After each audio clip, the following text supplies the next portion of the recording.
Hey guys, kita niyo ako? Hey guys, so this is my hostel, the Kinon Hostel, and welcome back to my channel. It's my second day here in Bangkok na walang itinerary. Wala akong itinerary for this trip kasi nga sabi ko I just wanna go with the flow. Pero ang hirap pala. Ang hirap din pala na wala kang itinerary, no? Kasi parang, anong gagawin ko today? Parang ganun. So, ang naisip ko, magmo-mall na lang ako today. Like, punta ako sa...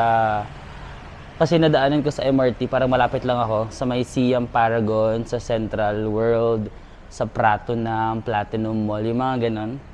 I think magmo-mall na lang ako para hindi ganun kainit. Ang arte.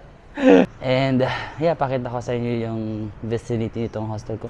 Actually, maraming ako nakikita dito ng mga, like, spa, mga ganon, mga massage, na parang, I'm not really sure kung legit spa. But I think legit naman na may massage. Kasi mga malalaki naman sila na massage. Pero yung mga tao kasi or yung mga nagmamasahe, parang puro lalaki. Tapos nasa labas sila na parang massage. So I'm not really sure what's going on there. Maybe we should try. Sorry. Next time. Lagi itong mahaba yung pila dito. I'm not sure kung ano siya. Hindi ako sure kung itong area na. Ano ba ito?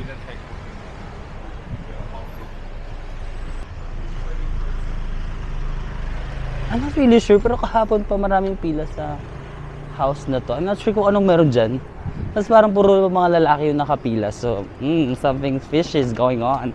Charot. Actually, itong area na to, ayan. Dito yung maraming nagmamassage. Mas maganda siya paghapon kasi pag umaga ang init. Relax tayo. Tapos ito naman, M-Star Massage. May nakita ba akong parang Paradise Massage? Saan ba yun? Ay, wala pang mga nagmamassage. Kasi wala namang magpapamasahe siguro ng umaga, no? Kasi ayan, tignan mo. Parang puro lalaki yung masahista nila. Ayan sila. Na dito, pag gabi, marami sila dyan. Or here. Ayan, or dito. I think, somehow. Nahiya ako na i-video sila. Baka magalit sila, di ba?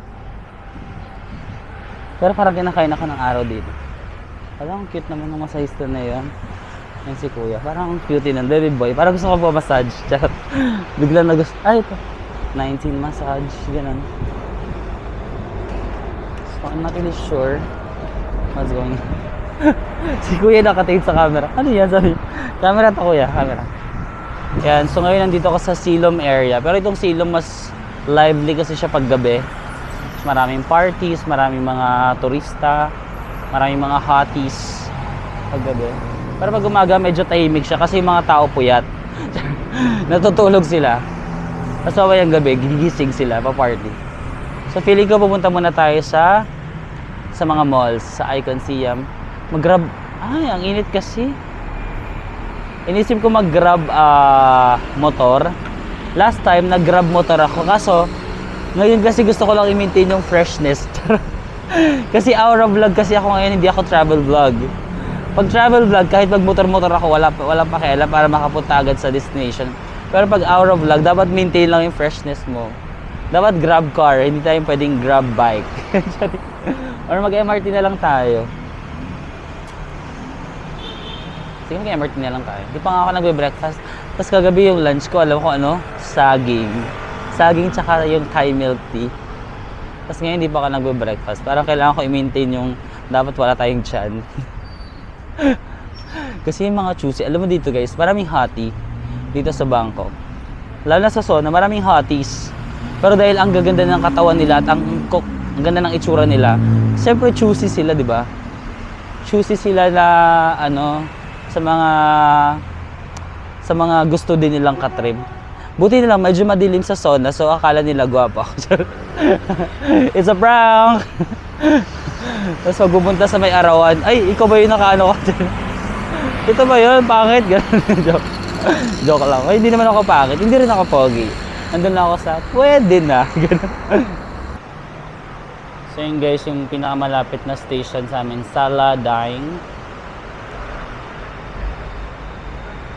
And then from Saladaing, 2 stations away lang yung Siam Station. Nandun yung mga Siam Paragon, Central World. English? Where am I?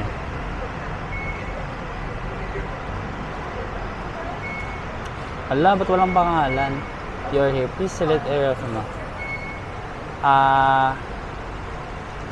ha? Bakit number lang? Ito ba yung Siam? Ayun. Nasa sala, dying ako. Punta ako sa Siam yun. 25. Number of cards, 1. Maglagay tayo ng pera. So, we're here at Siam. Siam ba? Baka Siam. Or Siam. Siam Paragon. Siam Paragon. Siam yata. Yan, Siam Station. Ala, si Jimin. Medyo luxury mall pala tong Siam Paragon, no? Parang last time, parang may area dito na hindi masyadong luxurious. Pero dito, mga Louis Vuitton, Gucci, and all. Nakakahiyaan naman. Kasi yung damit natin. Tiyangge, char. Ano kayong gagawin ko? Mahirap din pala yung walang itinerary, no? At least sana naglista man lang ako ng mga things to do.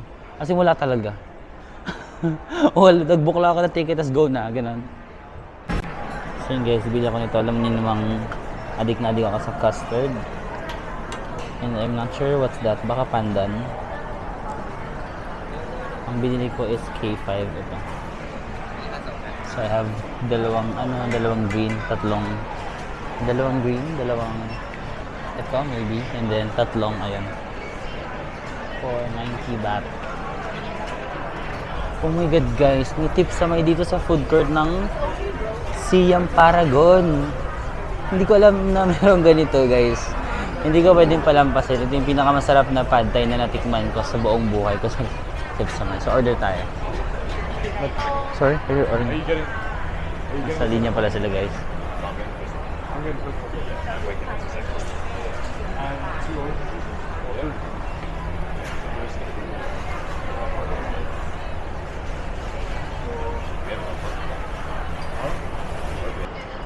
So guys, nung bibili na ako sa tips sa may, kailangan ko pala ng card.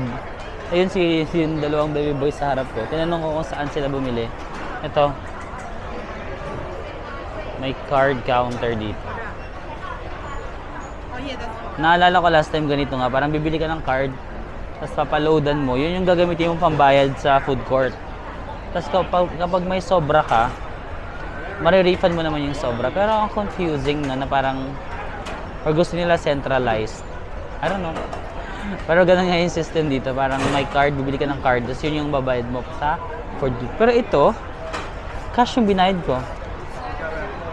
Siguro nasa ibang section siya. Dito is more of the food court lang talaga. Pwede ba lang credit card? Nag-credit card si kuya. Or debit card kasi. Pwede ba lang card? Ay, malapit ko. Pwede pa lang card, pero yeah. Bumili na lang din ako ng ito. Domains. Ayan, baby boy yung sa likod ko. Cutie. Okay guys, ito yung lunch natin. Pad thai from Tips sa May. Guys, ito yung pinakamasarap na pad thai na natikman ko ever in my life. As in, so yan, meron siyang naka-wrap siya ng egg. Tapos, syempre, pag binuksan mo yung egg, may mga pad thai dyan. And then, merong shrimp lang dito. And with some gulay na side dish. For our dessert, ayan. Ang dami ko palang food. Sabi ko, hindi ako kain masyado. Yan, mga custard. And then, para mga puto and different types of pancakes. So, gigibain na natin yung egg. Dapat pinapakita ko sa inyo para magutom kayo. Yan, papakita ko sa inyo para magutom kayo. Gigibain natin yung egg, tapos pagkabukas, din! Yan, parang orange na. Tatanang! Magugutom na kayo, tapos ilalagay mo siya dyan. Hindi ko makuha. Aesthetic! Char, hindi aesthetic. Emi lang.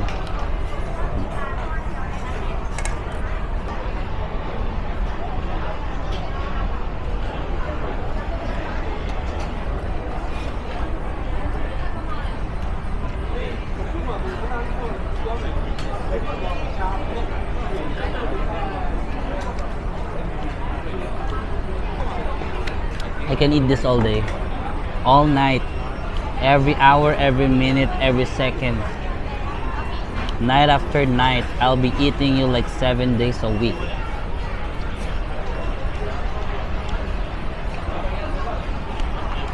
So good.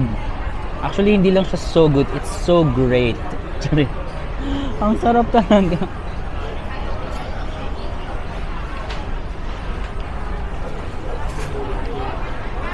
Pag magbangko kayo guys, tip sa may.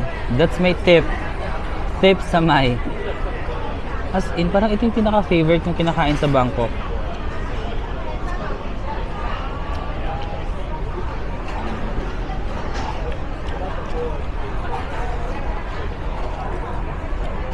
Ngayon, kainin pa natin yung prawn. God.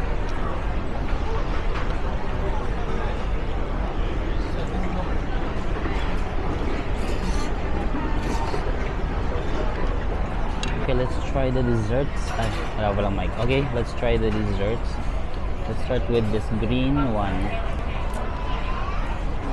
Not sure what this is, but parang puto.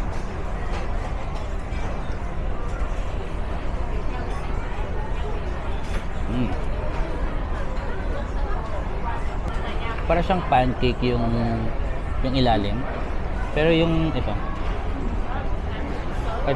parang pancake yung lasa. Then the green one is para siyang pandan na a little gel, parang ma-jelly na pandan, and it's good. The next one, let's try the, oh my god, my favorite is custard. This one, custard pancake.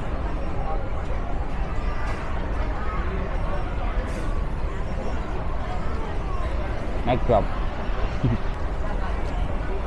So good. So good. Yung custard, perfectly made.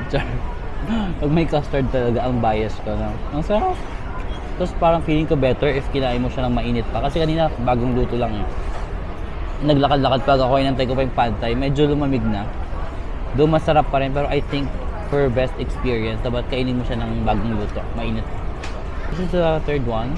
Parang plain lang siya na puto.